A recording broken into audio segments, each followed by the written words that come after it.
ఈరోజు కవిత ప్లాస్టిక్ సంచులు యముని మహిషపు గంటలు.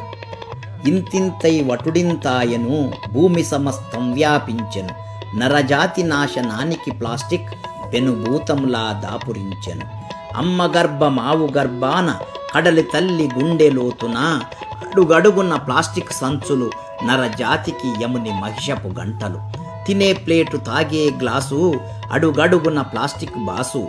నాడీ జీర్ణ వ్యవస్థలే కాదు మన రక్తంలోనూ ప్లాస్టిక్ చేరెను. క్యాన్సర్లు, గుండె జబ్బులు, ఊపిరితిత్తులలో వ్యాధులు, యువత ముసలి వాళ్ళే కాదు శిశువులు బలి అవుతున్నారకట.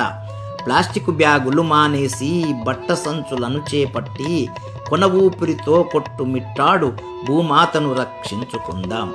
మనం కొద్ది శ్రద్ధను బూనితే కొండంతగా మేలు జరుగును. ప్లాస్టిక్ వాడకం తగ్గిస్తే మన జాతికి శుభం కలుగును.